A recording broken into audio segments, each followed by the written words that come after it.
rua, bairro, cidade, estado, país, planeta Terra e até outros planetas. Mapas. Com eles, temos a leitura do mundo ao nosso alcance.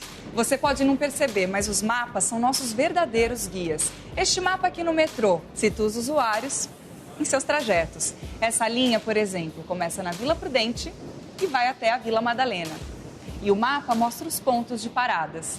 São informações para ninguém embarcar no trem errado.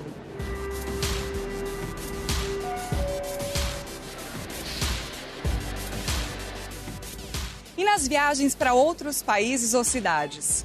Os mapas também são uma mão na roda para encontrar pontos turísticos, local para se hospedar, para comer, para se divertir.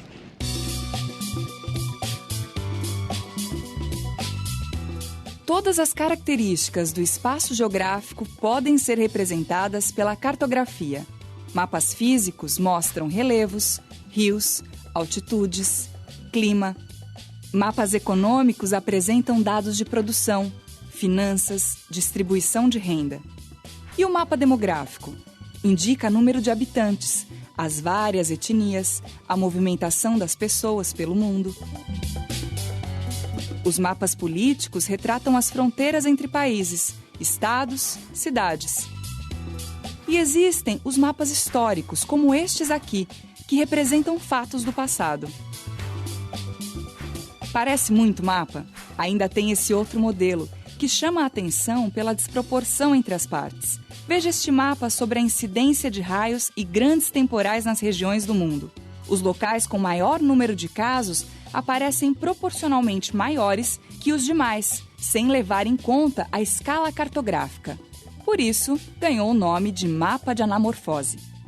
Então, a anamorfose, no caso aqui, vem do grego, anamorfose, transformação. Aqui seria a nossa representação, a gente está acostumado, né, a ver em materiais diversos aí. E aqui é a representação desse mesmo mapa, só que com peso, retratando essa imagem, o peso da sua população de cada município aqui, por exemplo, da área metropolitana de São Paulo. Então, sem dúvida, né, o município de São Paulo em particular, o peso dela é suficiente para ampliar, né, essa área aqui que a gente está acostumado a ver. O que é importante é que eles tiram a prevalência do que a gente chama do fundo euclidiano único, que as distâncias na sociedade só podem ser medidas em metros. A gente tem distâncias sociais, né? Portanto, às vezes no mapa, coisas que estão um do lado do outro, elas têm distâncias sociais muito grandes e, por vezes, as medidas só em metros e quilômetros, elas não são suficientes. Então, as anamorfoses vêm cobrir essa necessidade. Como vimos, há vários tipos de mapas. Todos eles servem para nos locomover, orientar, localizar pontos que ajudam o homem a conhecer o espaço em que vive desde os tempos pré-históricos, quando fazia desenhos rústicos nas paredes das cavernas para indicar os caminhos de caça e pesca. Calcula-se que antes de aprender a escrever, o homem já fazia mapas. Os mapas babilônicos, egípcios, astecas e chineses foram os primeiros. Eram de pedra, argila, tecido, papel. O mais antigo é o da Babilônia, feito de barro cozido. Mas é na Grécia que surge a base da cartografia moderna, com Eratóstenes de Cirne, que calculou o perímetro da Terra. Anaximandro de Mileto, que representou o mundo num círculo, com a Europa, Ásia e África. E Cláudio Ptolomeu, que elaborou o Mapa Mundi, importante instrumento para os grandes navegadores do século XV. As grandes navegações a serviço do comércio impulsionaram novas descobertas, estimulando o surgimento de instrumentos como bússolas e astrolábios. Esses instrumentos ajudavam a posicionar os navios em alto mar de acordo com a posição dos astros. A cartografia começa a redesenhar o mundo e ganha grande divulgação no século XVI com a invenção da prensa, por Gutenberg. Colombo, por exemplo, usou como referência o mapa de Ptolomeu. Nós tínhamos esse mundo tripartite, que era um mundo que os mapas têm, que trazia a Ásia, a Europa e a África, de uma forma muito compartimentada. E esse mundo tripartite, ele agrega a América pela primeira vez, né, no início do século XVI, né, em 1507 a gente vai ter aí o mapa de Waldseemüller, que traz a América e o termo América enquanto continente pela primeira vez. A grande expansão econômica da Europa e o aumento das viagens marítimas e intercâmbios comerciais entre países levam cada vez mais a novos investimentos na cartografia e a necessidade de se padronizar os mapas, com referências cartográficas, escalas, cores, de forma a facilitar o entendimento de todos. As cores contribuem muito para a compreensão dos mapas. A cor no mapa ela vai servir para diversificar as coisas, os objetos, os temas. Ela vai servir, por vezes, também para ordenar esses temas. Os mapas de relevo, por exemplo, eles utilizam a cor para mostrar esse acréscimo de altitude, né? Essa gradação de altitude. Então, por exemplo, quando tem as tonalidades de marrom, nós podemos perceber essa gradação.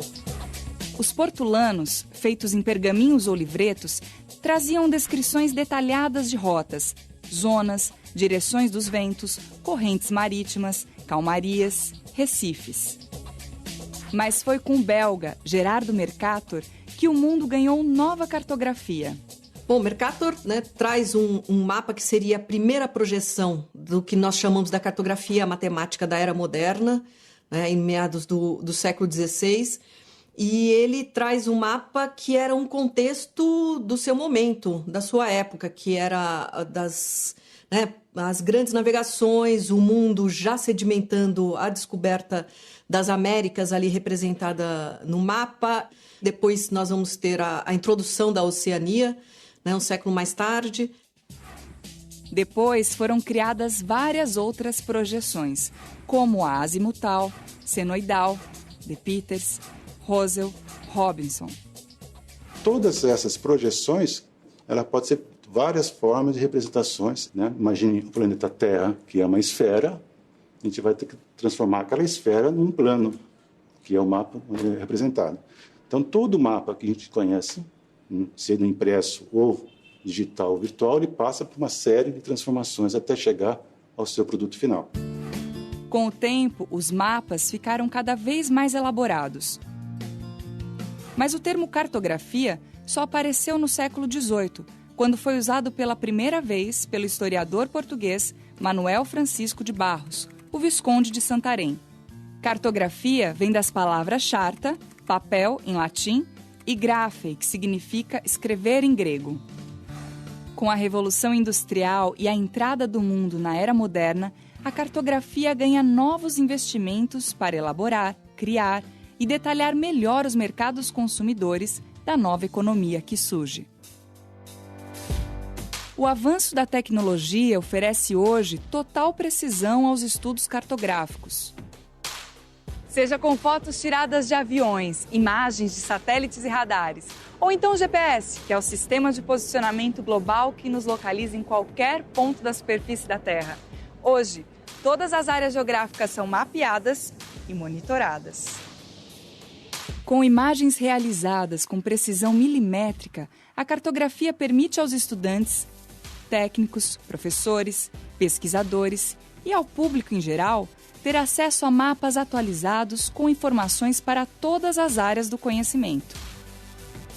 Com novas tecnologias, hoje é possível construir mapas até da superfície da Lua, de Marte ou de Vênus. E ver tudo isso só com um clique no computador.